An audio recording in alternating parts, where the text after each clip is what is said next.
I like it here, in the summer house. It's peaceful. The warm sunlight streams in through the windows, cutting through the fog and making everything clear and bright and simple. I can spend all day in here, just looking out over the garden, drifting in and out of pleasant little half slumbers and not thinking about anything at all. No fog, no bad dreams, just nothing. Nothing at all. The rest of the house is haunted. I'm sure of it. There's a whispering in the walls that gnaws at me when I'm alone, and even the smallest of shadows seems filled with unspeakable secrets. The wallpaper winks and rustles to itself when I look away, and I can feel a dark presence seeping up from the cracks in the floorboards whenever dusk begins to settle.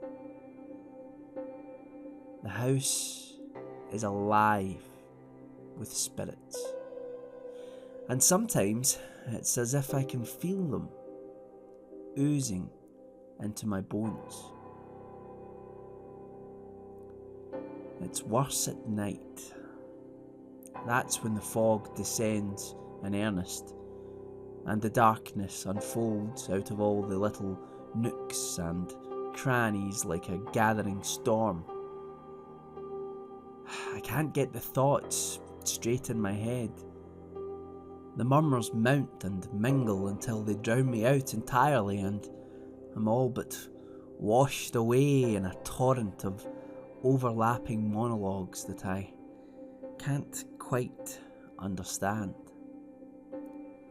One thing always comes out clearly, though. The hate.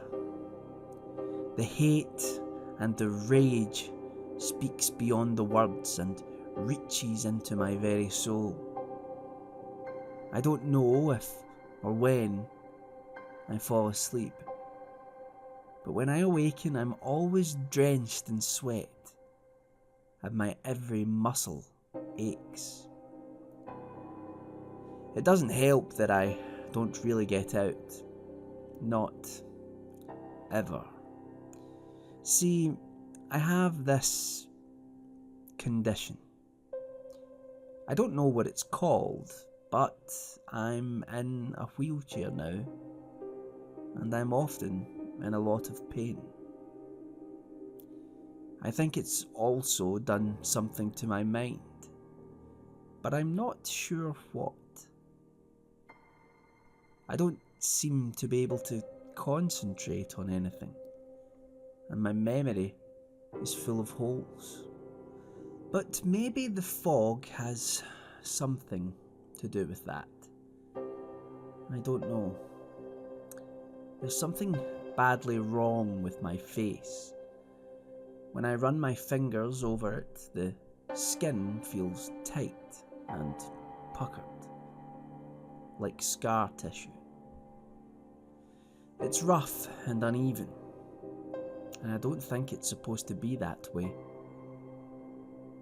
There aren't any mirrors in the house, but I sometimes catch reflections of myself in things and I have to turn away. Everything's wrong and out of place, and there's just this pair of penetrating blue eyes staring out of a lump of flesh I don't even recognise. Things have been this way for a while, but mostly I try not to think about it.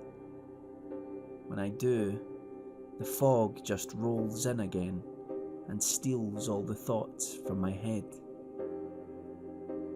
There's a woman who looks after me. She wheels me from room to room and feeds me and brings me my medicines. She's nice, but sometimes I catch her looking at me in an odd way, as if she's looking through me, and into something else. Maybe even something that scares her. She has sad eyes and a lonely smile, and 2 small round scars on her back. 1, 2, that I hardly ever see, but I still know are there. I haven't told her that the house is haunted, but I think she knows anyway. No one could spend any length of time here and not realise it. The whole place is steeped in spirits. I can feel them, even through the depths of the fog, lurking in every forgotten corner and clamouring for attention on the edges of my vision. Some rooms are worse than others. I really don't like the library, for example, with its stacks of dusty volumes scattered higgledy-piggledy across the shelves with no sense of order or symmetry. Even when I try to read the titles, the letters swim and dance before my eyes like images in a dream. I've looked into 1 or 2 of the hundreds of moth-eaten books that stare down from the walls.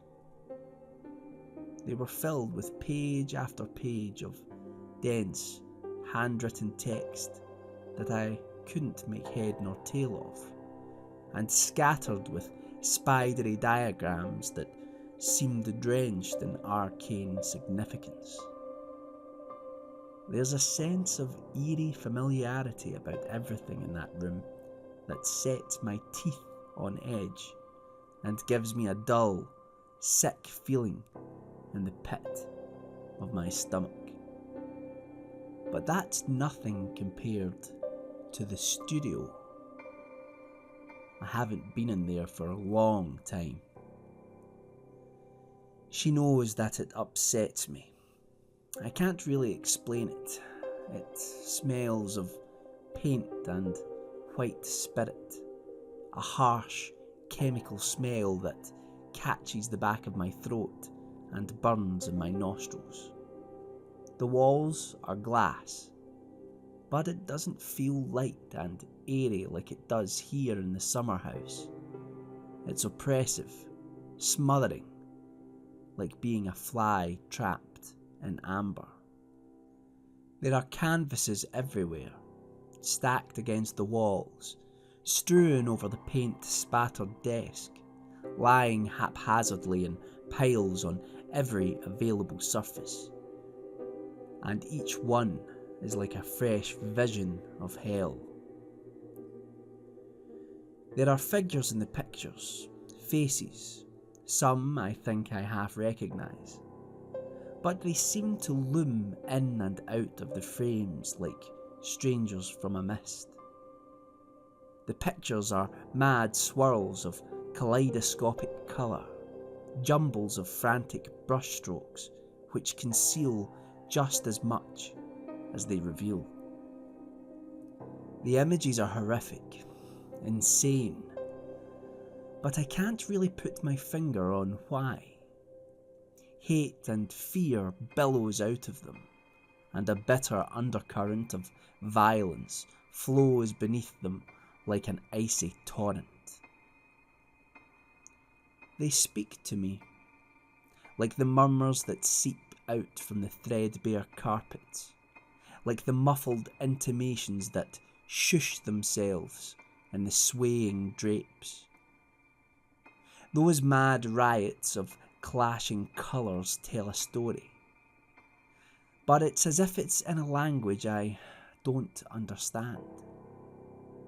A language I forgot a long time ago. 2 figures repeat and recur, caught in a wild dance of passion and desire that changes through the pictures from something pure and joyous to something dark, dangerous, and ultimately deadly. Obsession creeps through the canvases like a disease, slowly infecting each image until at last nothing remains but a nightmare of writhing hate and violence, punctuated by two piercing blue eyes with a look in them that chills me to the very core. There's a revolver hidden beneath the floorboards in my room. I don't know how I knew it was there, but I found it once in the dead of night. There were 3 bullets missing. 1, 2, 3. My face hurts when I think about it. The scars throb and the skin seems to tighten around them. This house has seen a lot of pain and suffering in its time. But I like it here in the summer house. It's my little shelter from the storm, my last bastion where I'm safe from the endless fog that rolls in on me in multicoloured clouds as dense and impenetrable as brushstrokes on a canvas. It's always clear and bright in here, like a little jewel shining bright from the depths of an impenetrable void. I don't have to think in here at all. Not about the woman, not about the paintings, and not about the revolver, and the strange compulsion I feel to take it out again from its hiding place, and feel the impossible weight of it in my hands once again. Here in the summer house, I can just sit and watch and wait. Wait for the time to pass as I drift in and out of a shallow, dreamless sleep.